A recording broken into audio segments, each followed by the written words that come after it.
فرماتے ہوئے کہتا ہے کہ اللہ الصمد، اللہ بے نیاز ہے۔ اللہ الصمد کسے کہتے ہیں؟ بے نیاز کو، کہ اللہ بے نیاز ہے۔ وہ بے نیاز کس چیز سے ہے؟ وہ ہر ضرورت سے کیا ہے؟ بے نیاز ہے۔ ہر حاجت سے بے نیاز ہے، ہر خواہش سے بے نیاز ہے۔ وہ رب العزت، وہ سبحانہ وتعالی، اسے ہمارے سجدوں کی ضرورت نہیں ہے۔ اس کی شان بہت بلند ہے۔ اگر ہم سجدہ نہ کریں تو کیا اس کی شان میں کمی واقع ہو جائے گی؟ اگر ہم سجدہ ریزیاں کریں تو کیا اس کی شان بلند ہو جائے گی؟ وہ کیا ہے؟ بے نیاز ہے۔ وہ بے نیاز ہے ہمارے سجدوں سے، ہماری عبادتوں سے۔ وہ مالک کل جہاں، جس نے ہمیں بنایا، جس نے ہمیں پیدا کیا، ہمیں اپنی بندگی کے طریقے عطا کیے رسول اکرم صلی اللہ علیہ وآلہ وسلم کے ذریعے۔ اس لیے ہر بندے پر یہ لازم ہے کہ اس کی مخلوق ہونے کے ناطے اس سے محبت کرے اور اپنا ہر کام اس کی رضا اور خوشنودی کے لیے کرے۔ فقط یہ اتنا سا نیت میں معاملہ آ جائے تو ہر عمل عبادت بن جاتا ہے۔ وہ کیا ہے کہ میں یہ کام اللہ کی رضا کے لیے کرتی ہوں، میں یہ کام اے اللہ تیری خوشی کے لیے کرتی ہوں۔ تو پھر کیا ہوتا ہے کہ انسان ہر کام میں خیر کا عمل جڑتا ہے، نیک اعمال کرتا ہے، وہ سجدہ ریزیاں کرتا ہے، نمازیں پڑھتا ہے، روزے رکھتا ہے، اور اس کے بعد بھی اللہ کی بارگاہ میں ہاتھ اٹھاتا ہے تو کہتا ہے مولا تیری عبادت کا حق ادا نہ ہوا، مولا میری نمازیں اس قابل نہیں، میرے روزے اس قابل نہیں، میری سجدہ ریزیاں اس قابل نہیں۔ اے اللہ تو اپنے کرم سے، اپنے فضل سے ان ٹوٹی پھوٹی عبادات کو قبول فرما۔ نگاہ اپنے عمل پر نہیں، اس کے فضل پر رہتی ہے۔ گناہگار آتے ہیں، خطا کار آتے ہیں، اس کے فضل کی طرف دھیان دیتے ہیں اور وہ اپنے کرم سے انہیں بخشتا چلا جاتا ہے۔ تو میرا پہلا درس کہیں بھی میں ہوں تو میں کہتی ہوں اللہ سے محبت ہو، اللہ کی رضا کے لیے، اللہ کی خوشی کے لیے اپنے ہر کام کو عبادت بناتے چلے جائیں۔ درود و سلام کی باتیں ہوں رسول اکرم صلی اللہ علیہ وآلہ وسلم پر، آپ کی آل، آپ کے اصحاب، آپ کے احباب، آپ کے وشاق پر۔ یاد رکھیں درخت اپنی جڑوں پر کھڑے ہوتے ہیں، عمارتیں اپنی بنیادوں پر کھڑی ہوتی ہیں۔ اگر بنیادیں کمزور ہو جائیں تو عمارتیں گر جاتی ہیں۔ درخت کی جڑیں کاٹ دیں تو درخت گر جاتے ہیں، ٹہنیاں پتے ٹوٹ جائیں تو دوبارہ آ جاتے ہیں، دروازے کھڑکیاں گر جائیں دوبارہ نئے لگوائے جا سکتے ہیں۔ مگر اگر بنیادیں کمزور ہو جائیں تو نہ عمارتیں کھڑی رہتی ہیں، نہ درخت کھڑے رہتے ہیں۔ گویا اصل کیا ہوتی ہے؟ وہ بنیاد، وہ جڑ ہوتی ہے۔ اور اگر غور کریں کہ دین کی عمارت کس بنیاد پر کھڑی ہے، ہمارے اعمال، ہماری عبادات کس بنیاد پر کھڑے ہیں، تو وہ بنیاد ہے نسبت مصطفیٰ صلی اللہ علیہ وآلہ وسلم، جسے ہم اپنا ایمان کہتے ہیں۔ اقبال نے کہا وائے ناکامی متائے کارواں جاتا رہا، وائے ناکامی متائے کارواں جاتا رہا، کارواں کے دل سے احساس ضیاء جاتا رہا۔ کہ متا چھن رہی ہے، ایمان رخصت ہو رہا ہے، ٹوٹے پھوٹے اعمال رہ گئے ہیں جن میں روح نہیں رہی، وہ روح اس قوم سے چھینی جا رہی ہے، وہ محبت چھینی جا رہی ہے، اس بنیاد کو ختم کیا جا رہا ہے، اس جڑ پر وار کیے جا رہے ہیں۔ اور دکھ کی بات یہ ہے وائے ناکامی متائے کارواں جاتا رہا، کارواں کے دل سے احساس ضیاء جاتا رہا۔ احساس نہیں ہے کہ کتنی قیمتی متاع آپ سے چھن رہی ہے۔ یاد رکھیں ایمان والے تو وہ ہوتے ہیں کہ جو حضور پر جانے قربان کرنے والے ہوتے ہیں، جو حضور کا خیال آ جائے تو کہتے ہیں یا رسول اللہ ہماری اولاد آپ پر قربان، ماں باپ آپ پر قربان، ہماری مال متاع ہر چیز آپ پر قربان۔ یہ جذبہ رہتا ہے تو ایمان سلامت رہتا ہے۔ حضرت جبریل امی آتے ہیں نبی کریم علیہ السلام کے پاس، انسانی روپ میں سفید لباس پہنے ہوئے، اور صحابہ حیرت سے دیکھتے ہیں کہ ایک شخص آتا ہے سفید لباس پہنا ہوا ہے، آ کر نبی کریم علیہ السلام کے سامنے دو زانو ہو کر بیٹھ جاتا ہے اور پھر پوچھتا ہے کہ یا رسول اللہ صلی اللہ علیہ وآلہ وسلم ایمان کیا ہے؟ آپ صلی اللہ علیہ وآلہ وسلم عقیدے کو بیان فرماتے ہیں، مفہوم حدیث بیان کر رہی، طویل حدیث ہے۔ دوسری بات سوال کیا اسلام کیا ہے؟ آپ صلی اللہ علیہ وآلہ وسلم اعمال اور ارکان بیان فرمائے۔ تیسرا سوال کیا احسان کیا ہے؟ تو آپ صلی اللہ علیہ وآلہ وسلم نے حقیقت تصوف بیان کیا، فرمایا ان تعبد اللہ کأنک تراہ۔ اس مقام پر پہنچے مومن کہ اللہ کی عبادت کرے تو اللہ کو اپنی اس نگاہ سے دیکھنے والا بنے۔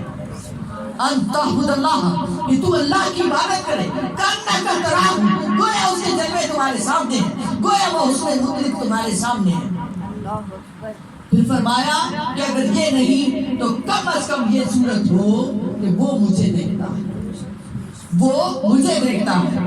اب غور کیجئے گا کہ صحابہ اس اجنبی شخص کو حیرت سے دیکھتے ہیں، نہ یہ مدینے کا واسی ہے، نہ یہ مسافرت کر کے آیا ہے، نہ یہ کہیں دور سے آیا ہے۔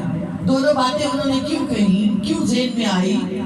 وجہ یہ تھی کہ چہرے سے اجنبی تھا، مدینہ پاک میں اسے پہلے کبھی دیکھا نہیں تھا۔ سمجھ آ رہی ہے؟ پہلے کبھی دیکھا نہیں تھا، اجنبی تھا، اس لیے احساس ہوا کہ یہ کون شخص ہے۔ خیال آیا کہ کہیں دور سے سفر کر کے آیا ہوگا، مکہ سے آیا ہوگا، حجاز سے آیا ہوگا، یمن سے آیا ہوگا، طائف سے آیا ہوگا، مگر خیال کیا، اس خیال سے دیکھا تو سفید براق لباس پہنے ہوئے، لباس میں کوئی گرد نہیں ہے، غبار نہیں ہے، مٹی نہیں ہے۔ کوئی سفر سے آئے تو یہ کیسے ہو سکتا ہے کہ گرد و غبار سے پاک ہو؟ خیال آیا یہ کون ہے جو مسافر بھی نہیں، جو مدینے کا بھی نہیں، جو آتا ہے آگے ادب سے دو زانو ہو کر بیٹھتا ہے، گویا ادب سکھا رہا ہو، پھر حضور سے پوچھتا ہے، حضور بتاتے ہیں تو کہتا ہے آپ نے سچ فرمایا، آپ نے حق فرمایا۔ یہ کیسا شخص ہے؟ خود ہی سوال کرتا ہے، جواب پر پھر تصدیق کرتا ہے، یہ کون شخص ہے؟ حیرت تھی ان کی نگاہوں میں۔ جبریل امین نے تینوں سوال کیے اور اس کے بعد وہ رخصت ہوئے۔ آپ صلی اللہ علیہ وآلہ وسلم نے صحابہ کی نگاہوں میں وہ حیرت دیکھی تو آپ نے فرمایا یہ جبریل امی ہے۔ اور غور کیجئے گا جبریل امی کون ہے؟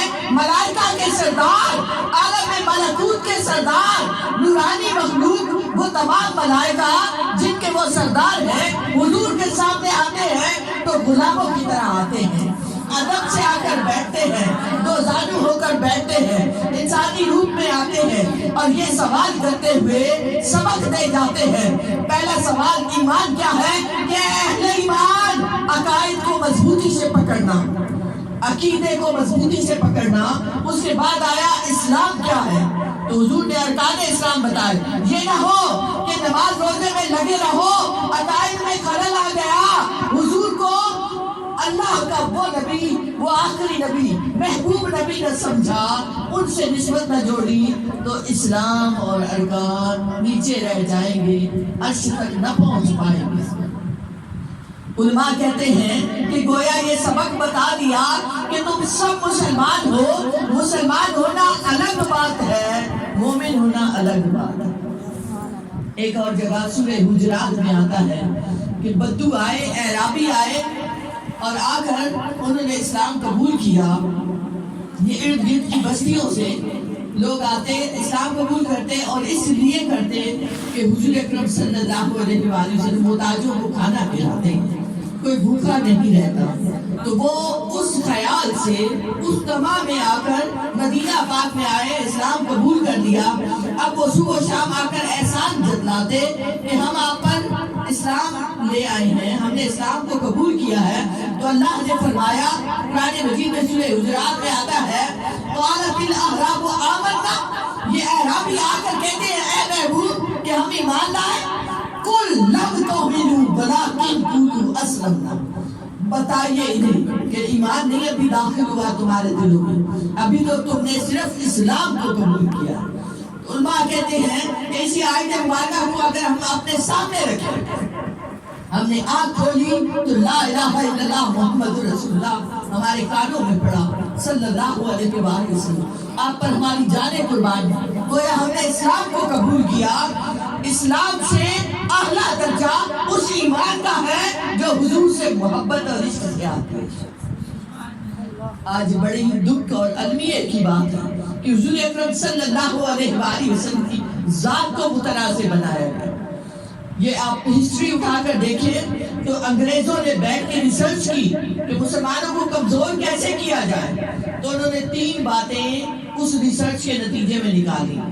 ایک یہ تھی کہ ان کے لیے دین اور دنیا کی تعلیم الگ الگ کر دو۔ آپ غور کریں تو پیچھے اسلاف میں ایک ہی یونیورسٹی ہوتی تھی، ایک ہی جامعہ ہوتی تھی جس میں دین بھی پڑھایا جاتا تھا، جس میں سائنس بھی پڑھائی جاتی تھی، سارے علوم پڑھائے جاتے تھے۔ وہاں سے جابر بن حیان جیسے سائنسدان نکلتے تھے، ابو علی سینا جیسے لوگ نکلتے تھے، وہ انہی جامعات سے پڑھے ہوئے ہوتے تھے، دین بھی آتا تھا، دنیا کے علوم بھی آتے تھے۔ مگر انہوں نے کہا مسلمانوں کو کمزور کرنا ہے تو دین کے دروازے دنیا والوں پر بند کر دو، مدارس کو الگ کرو، دنیاوی تعلیم کے اداروں کو الگ کر دو۔ جس سے کیا ہوا، دنیاوی تعلیم حاصل کرنے والے دین سے محروم ہو گئے اور دینی مدارس میں جانے والے معاشرے میں ان کا مقابلہ نہ کر سکے۔ دوسرا انہوں نے کہا کہ ان کے لیے حضور اکرم صلی اللہ علیہ وآلہ وسلم کی ذات کو متنازع بنا کہ اس ذات مبارکہ پر شک میں پڑ جائے۔ جس وقت شک آتا ہے ایمان چلا جاتا ہے، یقین چلا جاتا ہے۔ کہیں درودوں پہ لڑایا گیا، کہیں سلام پہ لڑایا گیا، یہ کھڑے کیوں ہوتے ہو، بیٹھ کر سلام بھیج سکتے ہو، یہ درود کیوں پڑھتے ہو، یہ کیوں نہیں پڑھتے ہو، فقط یہ پڑھا کرو۔ جس سے کیا ہوا، ذہن شک میں مبتلا ہوا، شک میں مبتلا ہوا تو یقین رخصت ہوا، ایمان رخصت ہوا۔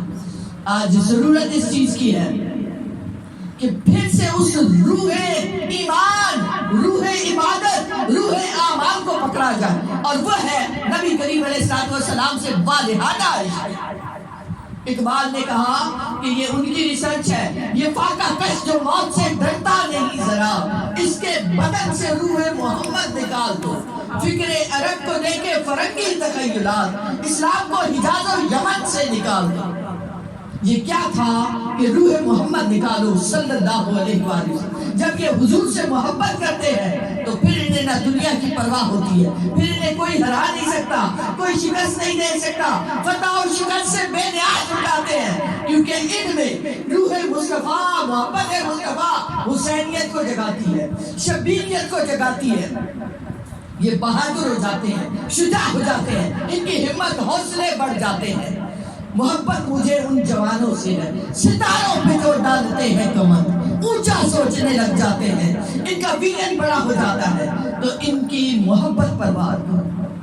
اور یہی ہوا ہمارے ساتھ۔ اللہ رب العزت نے اپنے محبوب کے ذکر پاک کو اپنے ذکر پاک کے ساتھ جوڑ دیا۔ میں نے جس آیت مبارکہ سے آغاز کیا کہ اللہ نے فرمایا وَرَفَعْنَا لَكَ ذِكْرَكَ، اے محبوب ہم نے آپ کے ذکر کو آپ کی خوشی کے لیے بلند کر دیا۔ اب آپ غور کریں تو ہم کلمہ اگر فقط یہ کہتے ہیں لا الہ الا اللہ، اگر اس کے ساتھ نہ ملے، اونچا بولیں، جب تک نہ ملے ایمان نہیں بنتا۔ فقط لا الہ الا اللہ کہتے رہو، ایمان اس وقت بنے گا جب لا الہ الا اللہ محمد رسول اللہ آئے گا۔ تو ایمان بنتا ہے حضور اکرم صلی اللہ علیہ وآلہ وسلم کی نسبت مل جانے سے۔ اللہ نے حضور کے ذکر کو بلند کیا، اذانوں میں ساتھ رکھا۔ آپ کسی بھی اذان کو سنیں، ہر اذان میں اللہ کا ذکر بلند ہوتا ہے، ساتھ حضور کا ذکر ہوتا ہے۔ اللہ نے نماز میں حضور کے ذکر کو لازم کر دیا۔ قیام کرتے ہو، رکوع کرتے ہو، سجدہ کرتے ہو، نماز مکمل نہیں ہوئی، نماز معلق رہے گی، عرش تک نہ جائے گی، اللہ کی بارگاہ میں قبول نہ ہوگی جب تک تشہد میں بیٹھ کر حضور پر درود نہیں پڑھتے۔ سمجھ آ رہی ہے؟ تو اذان میں ساتھ رکھا، نماز میں ساتھ رکھا۔ پھر ایک اور جہت سے غور کریں تو ساری عبادات حضور کی سنتیں، ساری عبادات حضور کی سنتیں ہیں۔ نماز کیا اللہ نے پڑھی ہے، روزہ کیا اللہ نے رکھا ہے، حج کیا اللہ نے کیا ہے، یہ ساری عبادات کس کی سنت ہے؟ حضور کی سنت ہے. الحمد سے لے کر والناس تک قرآن پورا پڑھ لیا, نماز کا طریقہ نہ ملا, روزے کا طریقہ نہ ملا, حج کے مناسک نہ ملے کہ سیکھنے ہیں حج کے مناسک, روزے کا طریقہ, نماز کا طریقہ, تو جاؤ میرے محبوب کے پاس جاؤ, وہ تمہیں سکھائیں گے. اب غور کریں قرآن مجید کی زبان کیا ہے؟ صحابہ کی زبان کیا تھی؟ اب جب حکم آتا تو عربی زبان ہے صحابہ کی, قرآن بھی عربی زبان میں ہے, مگر ایک نماز کا بھی مفہوم نہ سمجھ سکے. حکم آ گیا نمازیں قائم کرو, اور وہ سوچتے ہیں نماز کیسے قائم کرنی ہے. آتے ہیں حضور کی بارگاہ میں اور آ کر پوچھتے ہیں حضور نماز کیسے پڑھنی ہے. حضور فرماتے ہیں صلو کما رأیتمونی اصلی, نماز ایسے پڑھو جیسے مجھے پڑھتا ہوا دیکھتے ہو. علماء کہتے ہیں اگر حضور فرماتے صلو کما اصلی, نماز ایسے پڑھو جیسے ہم پڑھتے ہیں, تو کون حضور جیسی نماز پڑھ سکتا ہے؟ قیامت تک کوئی نہ پڑھ سکتا حضور جیسی نماز. تو فرمایا کما رأیتمونی اصلی, جیسے مجھے دیکھتے ہو, جیسے میں کرتا ہوں ویسا کرتے چلے جاؤ, نماز ادا ہو جائے گی. ایک صحابی ہے ہمیشہ جب صفے بنتا تو ایک طرف کھڑے ہوتے. کسی نے پوچھا کہ اگلی صف میں کھڑے ہونے کا ثواب زیادہ ہے تو آپ ایک طرف کیوں کھڑے ہوتے ہیں؟ فرماتے ہیں گناہ ثواب سے غرض نہیں, گناہ ثواب سے غرض نہیں, ایک طرف اس لیے کھڑا ہوتا ہوں کہ نماز پڑھوں تو حضور کا چہرہ انور سامنے رہے. یہ صحابہ کی نماز تھی کہ حضور کو تکتے رہنا, حضور کو دیکھتے رہنا, حضور کا دیدار ملتا رہے. اور جب آخری ایام میں نبی کریم علیہ السلام کے پردہ فرمانے کے قریب آپ صلی اللہ علیہ وآلہ وسلم نے حضرت ابو بکر صدیق کو کھڑا کیا امامت کے لیے. آپ صلی اللہ علیہ وآلہ وسلم نے حجرہ انور کا پردہ ہٹایا, حجرہ مبارک کا پردہ ہٹایا. آپ میں سے کتنے لوگ گئے ہوئے ہیں عمرے پر؟ ماشاءاللہ ماشاءاللہ. جو لوگ گئے ہوئے ہیں بس نبی شریف آپ گئے ہوں گے ریاض الجنہ. ریاض الجنہ میں جب ہم نماز ادا کرتے ہیں, نفل ادا کرتے ہیں, تو ہمارے الٹے ہاتھ پر حضور کا حجرہ مبارک آتا ہے. اب آپ غور کریں, وہی ریاض الجنہ ہے, وہی جگہ ہے, اسی جگہ نماز پڑھی جا رہی ہے, لوگوں کا رخ قبلہ کی طرف ہے. حضرت ابو بکر صدیق نماز پڑھا رہے ہیں, حالت امامت میں ہے, سارے مقتدی ہیں, نماز ادا ہو رہی ہے. نبی کریم علیہ السلام اس حجرہ انور سے باہر آتے ہیں, پردہ سے لگتا ہے. سارے صحابہ جن کا رخ قبلہ کی طرف تھا اپنے رخ پھیر کر حضور کو دیکھنے لگے. اور روایت میں آتا ہے کہ حضور کا چہرہ انور ایسے تھا جیسے مصحف کھلا ہوا ہو, جیسے قرآن کا ورق ہو. وہ روشن تھا, وہ منور تھا, اسے نور کی شعاعیں نکل رہی تھی. تو صحابہ سے پڑھ کر کون جانتا ہے نماز کیسے ہوتی ہے؟ اور ان کی علماء کہتے ہیں کہ کیوں سارے پھر گئے. ویسے آپ غور کریں تو پردہ سرکتا ہے تو اتنا پتہ نہیں چلتا, مگر وہ پردہ حضور کے حجرہ انور کا تھا کہ جن کے رخ تو قبلہ کی طرف تھے, مگر کان سماعتیں, ان کی آنکھیں, گویا ان کا وجود کا ذرہ ذرہ متوجہ تھا تو اس حجرہ مبارک کی طرف. وہ پردہ سرکنے کی آواز سنتے ہیں اور انہیں احساس ہوتا ہے کہ حضور آئے ہیں, نمازیں بھول گئے, رب کو بھول گئے, اور رب بھی یہ چاہتا ہے میرے محبوب سے ایسے جڑو, ایسے محبت کرو, ایسے عشق کرو کہ تمہیں سب کچھ بھول جائے. حضور نے اشارہ فرمایا نماز مکمل کرو, نماز ٹوٹی نہیں ہے, نماز ٹوٹی نہیں ہے. حضور کے چہرے انور کا دیدار بھی ہو گیا اور حکم ہوا کہ نماز مکمل کرو. یاد رکھیے اللہ کی اطاعت حضور کی اطاعت میں, اللہ کی محبت اور حضور کی محبت ایک ہے, ادب ایک ہے, اطاعت ایک ہے, محبت ایک ہے, رضا ایک ہے, خوشی ایک ہے. میں نہیں کہہ رہی, قرآن کہتا ہے, قرآن کہتا ہے قل ان کنتم تحبون اللہ فاتبعونی یحببکم اللہ. محبت ایک ہے, میرے محبوب کو چاہنے والوں میں تم سے محبت کروں گا. اللہ فرماتا ہے محبت ایک ہے، اطاعت ایک ہے. فرمایا من یطیع الرسول فقد اطاع اللہ، جو میرے محبوب کی بات مانے گا بس اس نے ہماری بات مانی. محبت ایک، اطاعت ایک، ادب ایک. فرمایا سورہ حجرات کی پہلی آیت یا ایھا الذین آمنوا لا تقدموا بین یدی اللہ ورسولہ، اللہ اور اس کے رسول سے مت بڑھنا آگے مت بڑھنا. ملا دیا کون ہے جو اللہ سے آگے بڑھ سکتا ہے؟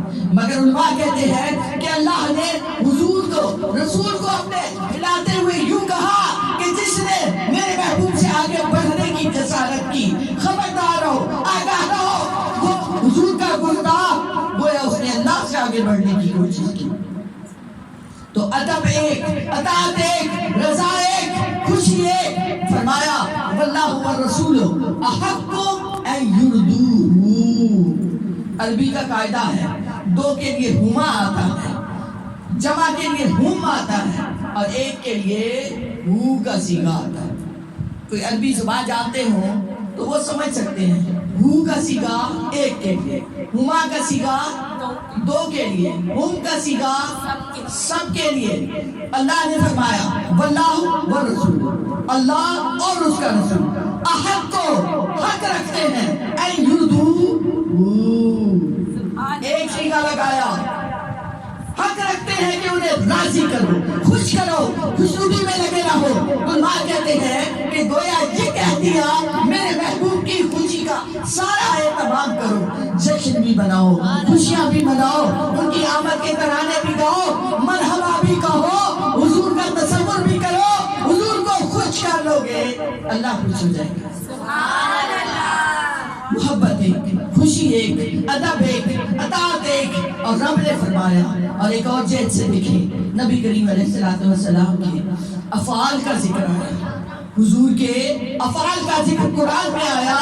وما رمیت اذ رمیت ولکن اللہ رمی. اے محبوب وہ جو کنکریاں پھینکی تھی، وہ جو کنکریاں پھینکی تھی وہ آپ نے نہیں، اللہ نے پھینکی. لی تو حضور نے تھی، اپنے دست اقدس میں نہیں تھی، اور ان کنکریوں کو پھینکا تھا. اور بڑی خوبصورت بات ہے، یہ کنکریاں پھینکی کب پھینکی؟ آپ صلی اللہ علیہ وسلم غزوہ حنین کا موقع ہے. غزوہ حنین میں آپ صلی اللہ علیہ وآلہ وسلم صحابہ کے ساتھ آتے ہیں. صحابہ میں سے کچھ نے کہا یہ فتح مکہ کے بعد ہوا یہ غزوہ. تو فتح مکہ کے بعد صحابہ کو خیال آیا کہ اب تو مکہ بھی فتح ہو گیا ہے، اب کوئی ہے جو ہمارے مقابل آ سکے.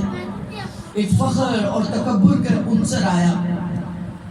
خیال آیا کہ اب تو کوئی ہمارے مقابل نہیں آ سکتا.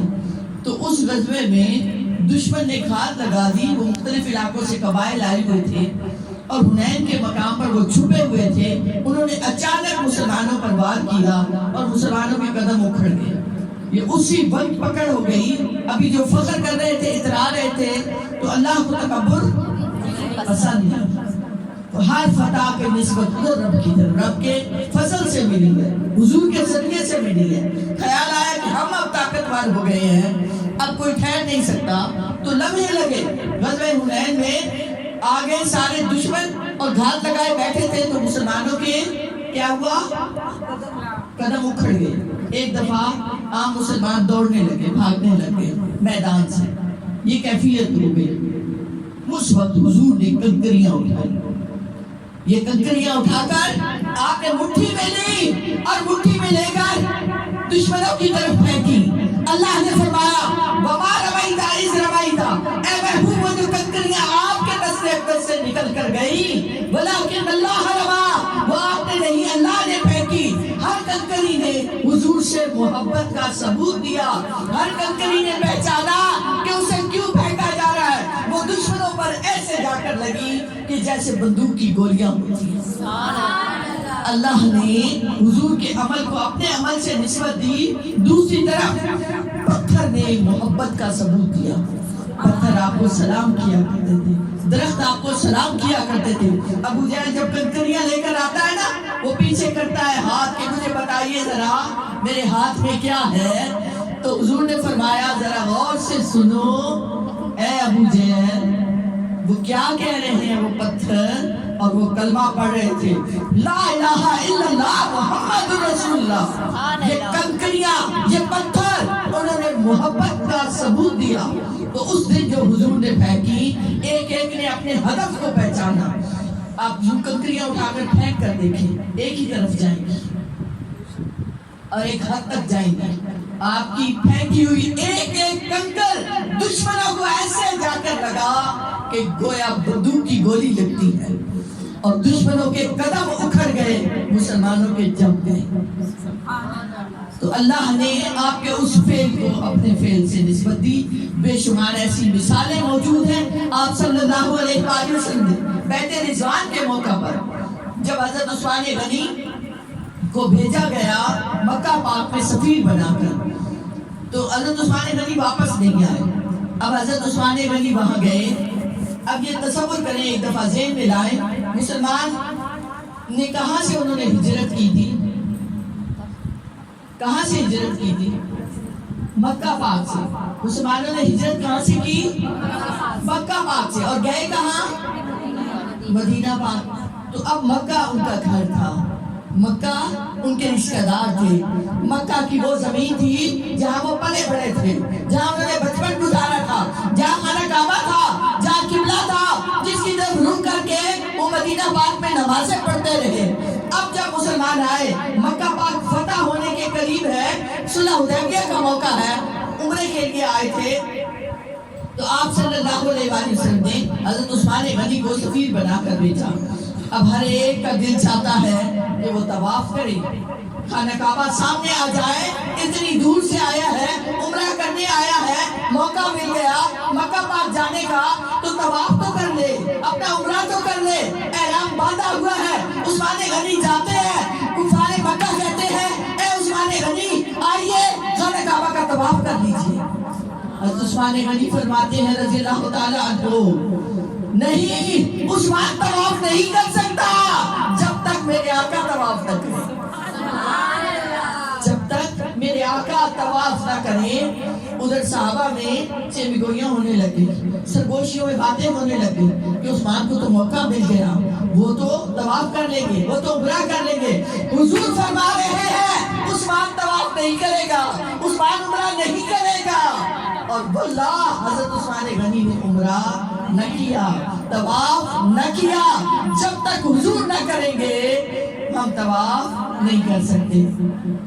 ادھر لوگوں نے خبر مشہور کر دی حضرت عثمان غنی کو شہید کر دیا گیا، کیونکہ کفار مکہ کے درمیان میں ہے، حضرت عثمان غنی اپنے ساتھیوں سے الگ ہے۔ اب لوگوں نے مشہور کر دیا کہ حضرت عثمان غنی شہید ہو گئے۔ تو آپ صلی اللہ علیہ وآلہ وسلم 1400 صحابہ کو جمع کیا، اس وقت بیعت کیا، اور ان سے بیعت یہ تھی کہ حضرت عثمان غنی کا بدلہ لیں گے، ہر صورت میں ہم جنگ کریں گے۔ دشمنوں پہ دھاک بٹھانی تھی، مگر نگاہ نبوت دیکھ رہی تھی کہ عثمان غنی کو شہید نہیں کیا گیا۔ جو شہید ہو جاتے ہیں ان کی بیعت نہیں ہوتی۔ آپ صلی اللہ علیہ وآلہ وسلم نے سب صحابہ سے اپنے دست اقدس پر بیعت کی، اور بیعت کا اصول کیا ہوتا ہے کہ حضور دست اقدس رکھتے تھے اور سب صحابہ آ کے اس مبارک ہاتھ پہ اپنا ہاتھ رکھتے تھے۔ تو آپ صلی اللہ علیہ وآلہ وسلم نے اپنے دوسرے ہاتھ کو حضرت عثمان غنی کا ہاتھ قرار دیا اور فرمایا عثمان کی طرف سے بیعت کرنا۔ تو جب یہ لمحے آئے تو اللہ کی طرف سے حکم آیا کہ اے محبوب آپ کے ہاتھ نہیں، وہ اللہ کا ہاتھ۔ فرمایا ید اللہ فوق ایدیہم، ان کے ہاتھوں پر کس کا ہاتھ ہے؟ اللہ کا ہاتھ ہے۔ گویا حضور کے دست اقدس کو اللہ نے اپنا ہاتھ قرار دیا، اور علماء کہتے ہیں کہ حضور کے دست اقدس کو اپنا ہاتھ قرار دیتے ہوئے گویا یہ کہہ دیا محبوب آپ کو مالک بنا دیا، آپ کے دست اقدس میں اختیار عطا کر دیا، آپ جو چاہے جیسے چاہے تصرف فرمائے۔ پانی تھوڑا رہ جاتا ہے، حضور دست اقدس رکھ دیتے ہیں، صحابہ کہتے ہیں ایسا محسوس ہوتا انگلیوں سے چشمے ابل رہے ہیں۔ انگلیوں سے چشمے ابھر رہے ہیں. وہ دست اقدس کوئی اسے چھو لیتا تو کہتا ایسی خوشبو آتی ہے جیسی کستوری کے ڈبے سے ابھی ہاتھ نکلا. اس میں پھلکی تھی.